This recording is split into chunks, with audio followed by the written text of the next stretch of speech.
ఈ సంఘం అంటే ఏంది, అసలు సంఘం వల్ల నాకు ఏం లాభం వస్తుంది అనేది ఫస్ట్.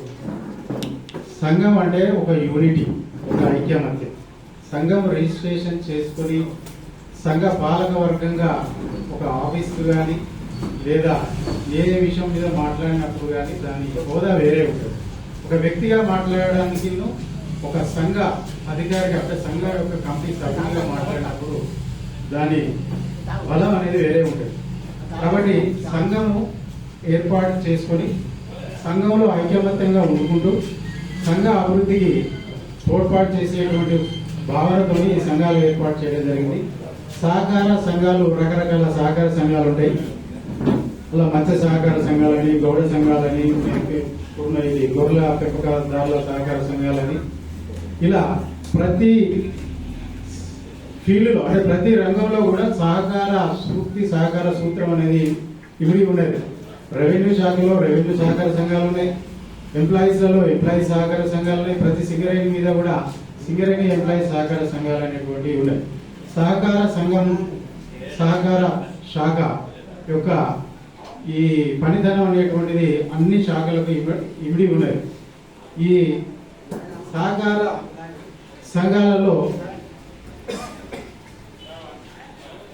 వివిధ రకాలైనటువంటి సహకార సంఘాలకు ఒక్కొక్క ఫంక్షనల్ రిజిస్ట్రార్ అనేటువంటి వాళ్ళు ఉంటారు. అంటే సహకార సంఘం, సహకార మాతృశాఖ, సహకార శాఖ అయినప్పటికీ కూడా అన్నింటినీ పర్యవేక్షించడం ఇబ్బంది అని చెప్పేసి గవర్నమెంట్ ఒక్కొక్క వింగును ఏర్పాటు చేయాలి. అంటే మత్స్య శాఖకు మత్స్య ఫంక్షనల్ రిజిస్ట్రార్లు, ఈ గొర్రెల సహకార సంఘాలకు వెటర్నరీ డిపార్ట్మెంట్ వాళ్ళు ఇట్లా దాన్ని విభజించడం జరిగింది. కానీ ఓవరాల్ గా ప్రతి సహకార సంఘం కూడా సహకార చట్టం యొక్క విలువలకు, దాని యొక్క చట్ట నిబంధనలకు లోబడే పనిచేస్తుంది.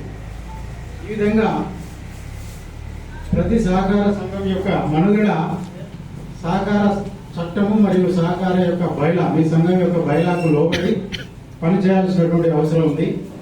ఈ సహకార సంఘం యొక్క మనుగడ అనేది సహకార సంఘానికి పాలక వర్గం ఉండాలి. అంటే నిర్ణయించబడినటువంటి సమయానికి ఏర్పాటు చేయబడినటువంటి కమిటీ ఉండాలి. తర్వాత దానికి సంబంధించినటువంటి పుస్తకాలు సక్రమంగా నిర్వహించబడి ఉండాలి. తర్వాత ప్రతి సంవత్సరం ఆడిట్ నిర్వహించబడి ఉన్నట్లయితేనే ఆ సహకార సంఘం మండలిలో ఉన్నట్టుగా మనం భావించవచ్చు. కానీ మన దగ్గర ఉన్నటువంటి సహకార సంఘాలన్నీ కూడా జనరల్ గా మనిషి లోపల ఏముంటుందంటే నాకు ఏమొస్తుంది అనే భావనతోని ఏ సంఘము దీన్ని ఎలక్షన్ చేసుకుంటే ఏమున్నది, తర్వాత ఆడిట్ చేయించుకుంటే ఏమొస్తుంది, ఇదంతా ఎందుకు అనేటువంటి భావనతో ఉన్నారు. మనం ఫస్ట్ మాట్లాడుకున్నట్టు సంఘం అంటేనే ఒక ఐకమత్యంగా ఉండడం, ఐకమత్యంగా ఉండుకుంటూ చట్టము బైలాలో నిర్ణయించబడినటువంటి నిబంధనలు చెప్పబడినటువంటి నిబంధనలకు అనుకూలంగా ఎన్నికలు సకాలంలో నిర్వహించుకొని ఆడిట్ సకాలంలో నిర్వహించుకొని ఉన్నట్లయితేనే గవర్నమెంట్ నుండి ఏదైనా అవకాశం వచ్చినప్పుడు వస్తుంది. అంతేగాని దానికోసమే మనం సంఘం ఏర్పాటు చేసుకోలేదు. మన అందరం సంఘటితంగా ఉండుకుంటూ మన ఆలోచనలను సంఘంలో సంఘ సభ్యులకు చెప్పుకుంటూ దాని సంఘం యొక్క అభివృద్ధికి పాటుపడేటువంటి గొప్ప విషయంపై ఆధారపడి మనం సంఘాలను ఏర్పాటు చేసుకున్నాం. ఉదాహరణకు మునుకనూరు బ్యాంక్ అని ఉంటాం. మునుకనూరు బ్యాంకులో మహిళా పాల డైరీకి సంబంధించింది ఉంటుంది, వడ్లది ఉంటారు, చాలా రకాలైనటువంటి రంగాలలో విస్తరించి ఉన్నది. అది ఒక సహకార సంఘమే. అలాగే గుజరాత్ లో ఒక పాల విప్లవం తీసుకొచ్చినటువంటి సహకార సంఘం ఉన్నది. ఇట్లా దేశం మొత్తంలో రకరకాల సహకార సంఘాలు ఉన్నాయి. చాలా అభివృద్ధిలో ముందుకు దూసుకుపోతున్నాయి. మన సహకార సంఘం కూడా, గొర్రెల సహకార సంఘం కూడా మరి చట్టంలో బైలాలో చెప్పబడినట్టుగా ఎన్నికలు నిర్వహించుకోవాలి, ఆడిట్ నిర్వహించుకోవాలి. సెక్షన్ 45 సహకార సంఘంలో ఉన్నటువంటి సెక్షన్ 50 ప్రకారము ఆడిట్ నిర్వహించుకొని పుస్తకాలు నిర్వహించబడి ఎప్పటికీ ఎన్నికలు సకాలంలో జరుపుకొని గవర్నమెంట్ నుండి వచ్చేటువంటి ప్రతి ఫలం పొందాలన్నా కూడా ఈ నిబంధనలకు అనుకూలంగా ఉంటేనే మీకు రావడానికి స్కోప్ ఉంటుంది. కాబట్టి ఇప్పుడు ఆడిట్ అనేటువంటి నిర్వహించబడాలంటే ప్రతి సహకార సంఘంలో 3 రకాలైనటువంటి పుస్తకాలు మెయింటైన్ చేయబడి ఉండాలి. డేట్ ఆఫ్ రిజిస్ట్రేషన్ నుండి ఒకటి ఫోటోలు పెట్టే బుక్ ఉంటుంది, మనం వాటాదానం బుక్ అంటాం. చాలా మందికి ఇంతకుముందు ప్రెసిడెంట్ గా వాళ్ళకి చేసుకోవడానికి ఐడియా ఉండి ఉంటుంది. ఫోటోలో బుక్ ఉండాలి. తర్వాత తీర్మానం బుక్ వాటా మన మినిట్స్ బుక్ అంటాం. ఈ సంఘము ఏ కార్యక్రమం చేసినా కూడా ఆ తీర్మానం చేసుకొని దాని ప్రకారం మీరు కార్యక్రమాలు నిర్వహించబడి ఉండాలి. అలాగే ప్రతి సంవత్సరము మీ సంఘం యొక్క ఆర్థిక లావాదేవీలన్నీ కూడా క్యాష్ బుక్ లో రాయబడి ఉండాలి. ఈ 3 రకాలైనటువంటి పుస్తకాలు నిర్వహించబడుతూ ఆడిట్ ప్రతి సంవత్సరం ఆడిట్ చేయించుకొని ఆ ఆడిట్ రిపోర్టు జిల్లా ఆఫీసులో సబ్మిట్ అయ్యే విధంగా చూసుకొని తర్వాత జిల్లా అధికారి గారిచే ఆడిట్ ధృవీకరణ పత్రం పొంది ఉండాలి. అలా ఉన్నప్పుడే మీ సంఘము నిర్దిష్టంగా చట్ట ప్రకారం నడుస్తున్నది అని భావించవచ్చు. అలాగే ఎన్నికలకు వచ్చేసరికి గతంలో ప్రతి సంఘం యొక్క ఎన్నికలు ఎక్కడెక్కడే మనం జనరల్ బాడీ పెట్టుకొని ఎన్నికలు నిర్వహించుకునేటువంటి పరిస్థితి ఉంటాయి. కానీ మారిన పరిస్థితుల రీత్యా ఇప్పుడు రాష్ట్రంలో కానీ కేంద్రంలో కానీ ప్రతి ఎలక్షన్కు ఏ విధంగానైతే ఎన్నికల కమిషన్ అనేది ఉంటుందో అలాగే ప్రతి సహకార సంఘంలో ఇన్ని రకాల సహకార సంఘాలు ఉన్నాయి. కాబట్టి దీనికి కూడా ఒక ఎన్నికల కమిషన్ అనేది ఏర్పాటు చేయాలనేటువంటి ఉద్దేశంతో తెలంగాణ గవర్నమెంట్ సహకార ఎన్నికల అథారిటీని ఏర్పాటు చేయడం జరిగింది. అంటే ఇంతకు ముందులాగా మనం ఎలక్షన్ చేసుకునే పరిస్థితి లేదు. దానికి ఎన్నికల ప్రతిపాదనలు తయారు చేసి ఓటర్ లిస్టు తయారు చేసి సహకార చట్టంలో ఏదైతే నిర్దిష్టపరచబడిన ఆఫీసులో తెలియజేసి మీ కన్సర్న్డ్ ఫంక్షనల్ రిజిస్టర్ జేడీ గారిచే ధృవీకరించబడి ఇదంతా కరెక్ట్ గానే ఉన్నదని హైదరాబాద్ పంపిస్తే అక్కడ వాళ్ళు ఎలక్షన్ ఆఫీసర్ అపాయింట్ చేస్తూ మీకు ఎన్నికలు నిర్వహించడం జరుగుతుంది. కాబట్టి ఈ మారిన పరిస్థితులకు అనుకూలంగా నిబంధనలకు లోబడి మనము సంఘాన్ని నిర్వహించుకోవడం తర్వాత ఎన్నికలు సకాలంలో జరుపుకోవడం చేయాల్సినటువంటి అవసరం ఉంది.